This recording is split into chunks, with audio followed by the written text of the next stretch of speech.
Hi, guys. I'll start with you, Braden. What does it mean for this group to rattle off two big wins here against the top team in the division? And, I don't know how closely you guys are looking at the standings, but kind of put yourselves in the conversation to try and battle back towards a playoff spot as well. Yeah, I think we just, those last couple, we've just tried to go out there and work as hard as we can and grind as a unit. And, I think in order for us to have a chance, we just have to approach every game as must win. And I think, this last two, we've, fortunately been on the right end of things, but, there's going to still be, work to do and improvement to be made in order for us to make a real push. And Tanner, how about the performance of the guy to your left and what he's meant to this group over the last couple of games in particular? Yeah, obviously Holtz was the guy that battled it to come into play the ways he has the past two has been outstanding. Obviously on the PK or on the power play, I probably could have backchecked a bit harder. So I was happy to get the one that back for him for sure. Next up is Ian McIntyre.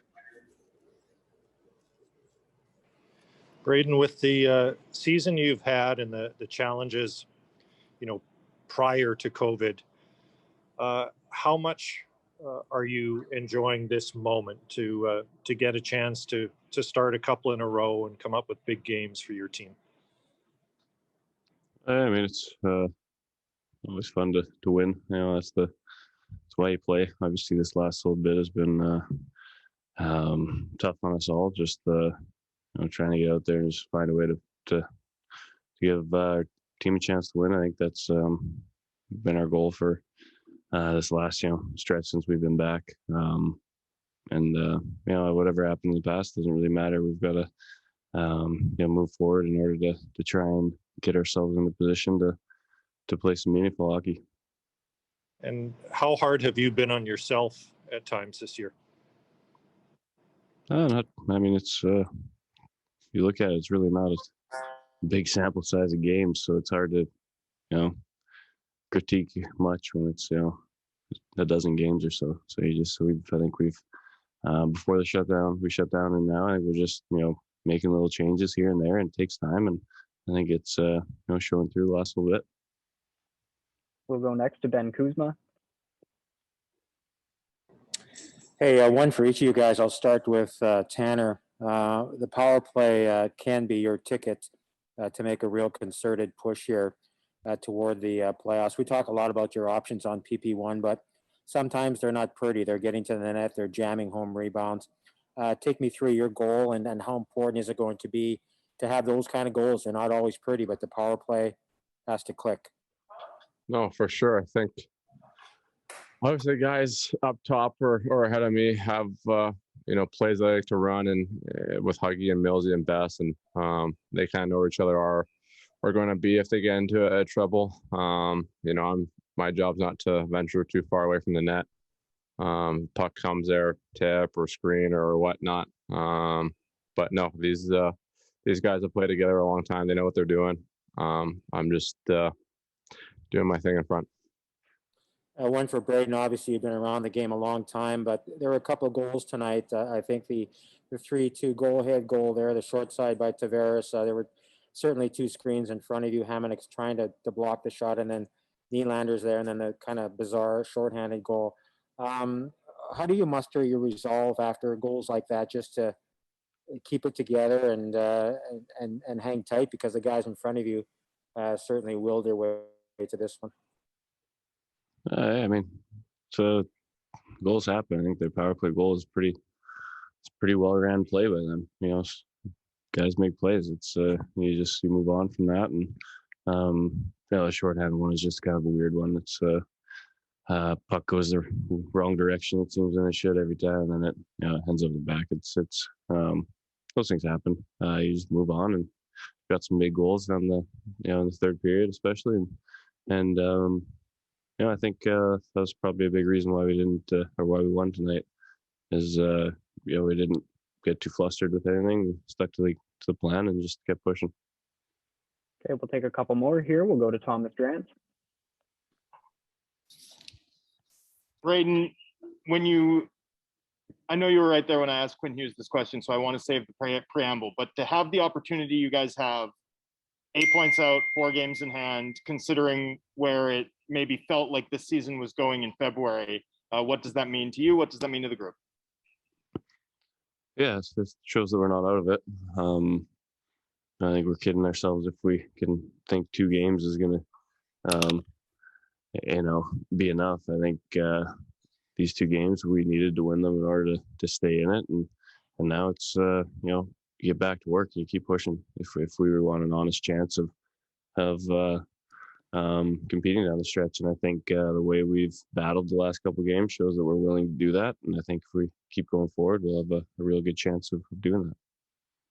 And for Tanner, you have the 2 goals, and then you had 2 chances at the empty net, something that characteristically you're pretty accurate with, and missed on them. Any reaction to not getting the hat trick, or just to that stretch with the extended empty net overall? I think I only had 1 chance. But yeah, I don't know. It happened last year. I was good at it. It's a whole new year. Puck goes not the way you want it sometimes. Okay, we'll take 2 more. We'll go first to Farhan Lalji. Tanner, for you, I know coming into the season, you may have had more lofty expectations offensively prior to the COVID break or prior to your injury. Maybe offensively it wasn't what you wanted. You get the contract done, and now you know you're going to be here a while. Sometimes that can be stressful for a player if it's not going offensively in a contract year. Do you feel a bit more relaxed here? You know you're going to be here for a while, and does it make it easier to produce now? Yeah, definitely a breath of fresh air for sure. I always wanted to be here. I said that right from the get-go. Definitely there's a lot of stress that goes into that time of year, especially with the family at home and not knowing what's going on. So that played a huge part into it. Wanting to get this thing done, and I'm extremely happy to be back. Thanks. Okay, and last one for these 2 goes to Kevin Woodley. Just for Braden, you mentioned the little changes you've been working on, obviously with Ian Clark. Has this year been tougher to sort of make those types of changes? Talking to some other goalies around the league who are trying to adjust, just the nature of it, whether it's preseason, no preseason, short camps, not a lot of practice time. Has it been a tough year to try and make those type of technical changes in your game? And I guess, have they started to feel comfortable when, like, even in March before the break, last couple games, they looked a little more instinctual? Is that fair? Yeah, it's has been harder, especially not having training camp or exhibition games to kind of feel things out, and just the way the year is, shaped up. Obviously, it's when you cut off those 30 games or whatever, it makes the start of the year seem that much more important from a standings perspective. And I think usually in the year you use that time to sometimes you have some growing pains and you just move on and push forward, and there wasn't an opportunity to do that this year. So but I think I think in the last month, 2 months, I think we've got some real good time to work and try and find that happy medium on the changes we've been our improvements we've tried to put forward. And I think it's fun. It's always fun to try new things and find different ways to grow your game. Is it just a coincidence that it kind of all clicks coming off of this break? And I ask only because we've had a couple other guys again around the league that same type of situation, making changes. They actually got hurt, spent a couple weeks away, worked with the goalie coach, and then coming back after a break. Can it be a reset that allows you to sort of just go out and play maybe a little more freely?